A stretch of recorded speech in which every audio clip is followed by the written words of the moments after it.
sharpened yet. Yes? Then transcribe. The true authority in Novigrad is not the city council or the merchants' guild, but the Church of the Eternal Fire and the criminal underworld. At times it is difficult to tell the one from the other. They both display a similar ruthlessness and cynicism that... Please wait, Your Excellency.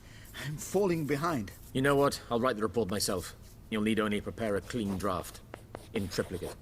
Ambassador Var Attre? Yennefer suggested I ask you about current events. The war and so on. Of course. The Emperor's servants should keep no secrets from each other. If you will, let us approach the map.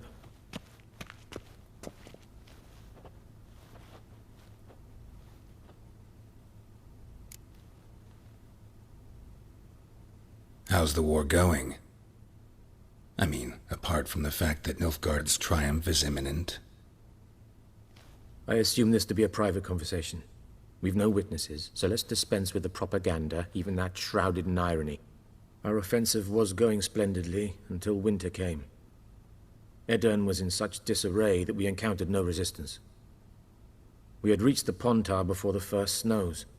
Only a weakened Kedwin remained, and Radovid's Redania, which had ignored the rest of the North's pleas for help. We thought they'd sue for peace, perhaps even submit to vassalization. We waited for spring, certain of victory. Radovid? Submit? Yes, a vain hope, I agree. Radovid sent no peace envoys, nor did he advance on our positions. Instead, he trudged over the snow-bound Kestrel Mountains and attacked Kedwin, his ally. This attack took the Kedweni by surprise. They were still mourning the loss of their king. Rudderless and dejected, they laid down their arms after a few lost skirmishes and joined Radovid.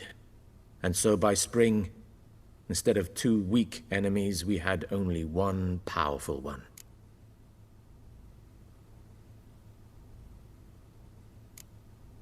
What about Kavir? Kavir values its neutrality, enough not to lend its armies, or more importantly, even its coin to either side. Returning to the war, this spring there was a massive battle in the marshes of Velen. Massive, yet indecisive. Both sides suffered enormous losses, unprecedented even. Radovid has retreated across the Pontar.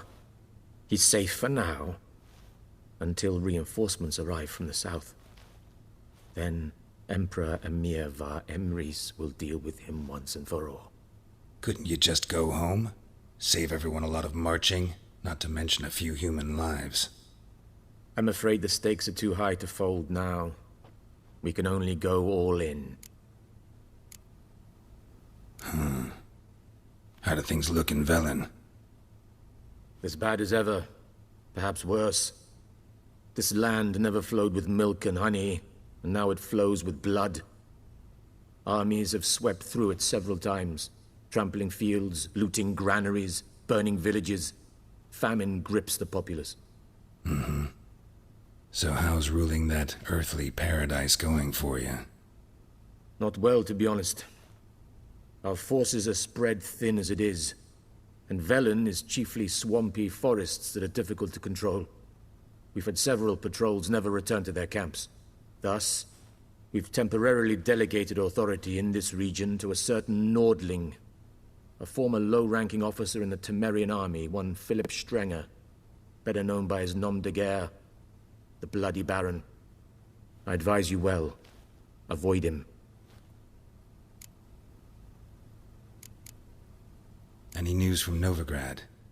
Is the free city still free? Yes, although everyone knows this won't last. Radovid is in Oxenfurt, and the Emperor is here in Vizima, at Novigrad's doorstep, both. And both require coin and ships. Novigrad can provide these.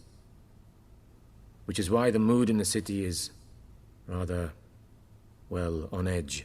Meaning? How do men deal with fear? They seek reassurance and scapegoats.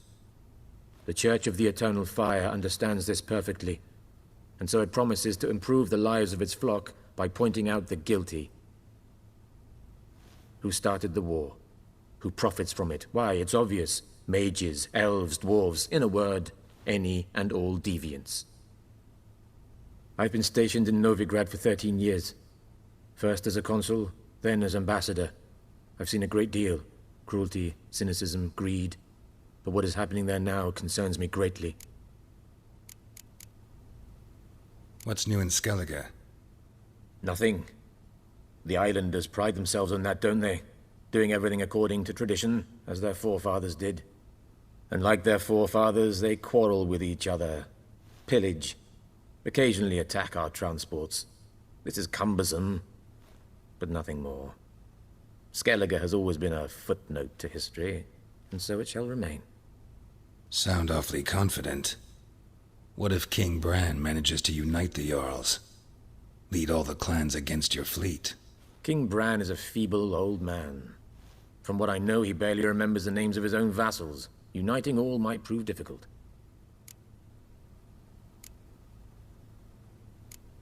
Thanks for your help. Think nothing of it.